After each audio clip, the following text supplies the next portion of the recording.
According to one of the most popular indicators in technical analysis, this stock is overbought. So naturally, you sell. But the price continues higher and higher. So what went wrong?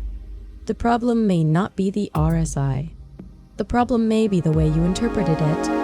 RSI is one of the most widely used indicators in technical analysis. But despite its popularity, it is also one of the most misunderstood. Some traders see RSI above 70 and immediately think, sell. They see RSI below 30 and think, buy. They see bearish divergence and immediately close their position. But RSI doesn't actually work that way. So in this video, we're going to look at what traders commonly get wrong about RSI, what those signals actually mean, and then I'll show you one practical way to use RSI when trading an uptrend. Point number 1. Overbought does not automatically mean sell. This is probably the biggest mistake traders make with RSI. The traditional interpretation is simple. When RSI moves above 70, the market is considered overbought. When it moves below 30, it is considered oversold. And if you take those definitions literally, it is easy to assume that overbought means price should fall, while oversold means price should rise. But that's not what the RSI is telling you. RSI is a momentum oscillator. An RSI above 70 tells us that recent upward price momentum has been strong. That's very different from saying that price must reverse. Think about what happens during a strong uptrend. Price keeps making progress to the upside. Buyers remain aggressive. And because RSI measures the strength of recent price movements, the RSI can remain elevated for an extended period.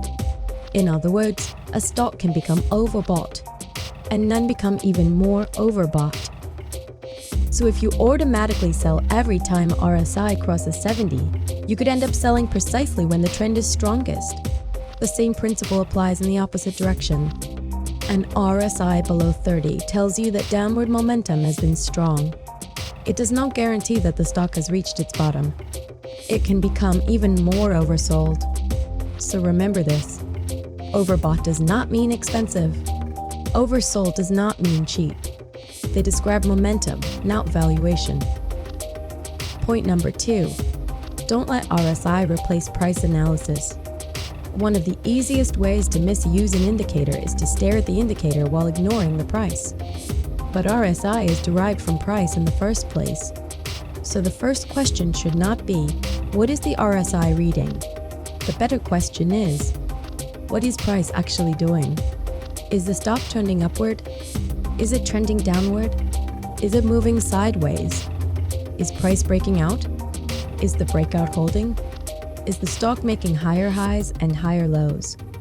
Or is the structure beginning to weaken? The RSI becomes much more useful when you interpret it in that context. For example, imagine a stock is in a clear uptrend. Price breaks above a previous resistance area and continues higher. At the same time, RSI moves into overbought territory. A beginner might say, RSI is overbought. I should sell. But that conclusion ignores the price action. The price is breaking higher. The trend is still advancing. And the RSI is confirming that there is strong upward momentum. In this situation, the overbought reading isn't necessarily a warning to sell. It can actually be evidence that the move has momentum behind it. Point number 3. Be careful with divergence. This is where RSI becomes particularly interesting. Bearish divergence happens when price makes a higher high, but RSI makes a lower high. The price is reaching a new high, but the momentum measured by RSI is not reaching a new high with it. That can be an important warning. But notice the wording. A warning, not a guaranteed reversal. This distinction is extremely important. When bearish divergence appears, it tells us that the upward momentum may be weakening. It does not tell us that the stock must immediately fall. Price can continue higher even after bearish divergence appears. So instead of treating divergence as an automatic sell signal, think of it as a change in the situation. Before the divergence, momentum was supporting the move. After the divergence, we have a reason to become more cautious. And what you do next depends on whether you already have a position. If you don't own the stock, this can be a reason to wait rather than enter. If you already own the stock, this can be a reason to start looking for an exit. But you don't necessarily have to sell the instant the divergence appears. You wait to see whether price actually begins to confirm the weakness.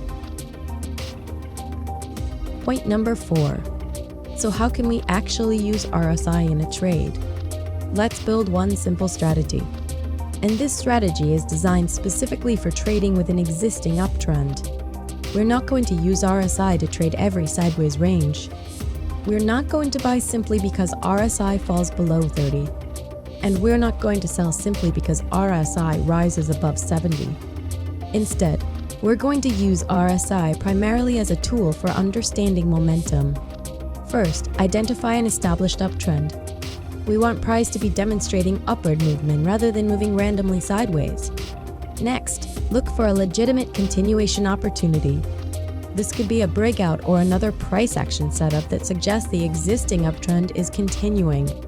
Then look at the RSI. If RSI is showing strong momentum and is supporting the upward move, we don't reject the trade simply because RSI happens to be above 70.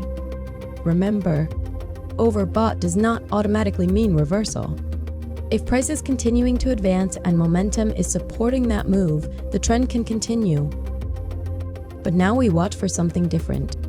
Bearish divergence. If price makes a higher high while RSI makes a lower high, the situation has changed. The price is still going up, but momentum is no longer confirming that strength to the same degree. That is our warning. The divergence tells us to pay attention. Price action tells us whether that warning is becoming real. And this is what makes the strategy different from simply saying, buy when RSI is oversold and sell when RSI is overbought.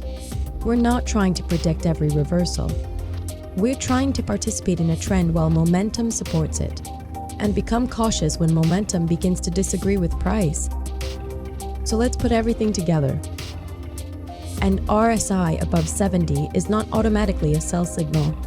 An RSI below 30 is not automatically a buy signal. Divergence is not a guaranteed reversal. An RSI should not be interpreted independently of price. Instead, start with the trend. Look at what price is actually doing. Use RSI to evaluate whether momentum supports that movement. If momentum continues to support the trend, don't sell simply because RSI is overbought. But when price makes new highs and RSI begins making lower highs, recognize that as a warning if you're not in the trade. If you are already in the trade, start looking for an exit. And if price eventually confirms the weakness, that's when the warning becomes much more actionable. The real lesson is simple. RSI isn't a buy button. And it isn't a sell button. It's a way of reading momentum. The mistake is asking RSI, should I buy or sell? The better question is momentum supporting what price is doing? Once you start looking at RSI that way, overbought stops being something you automatically fear, and divergence stops being something you automatically trade. Instead, they become information. And that's when RSI becomes much more useful. Subscribe for more trading educational contents.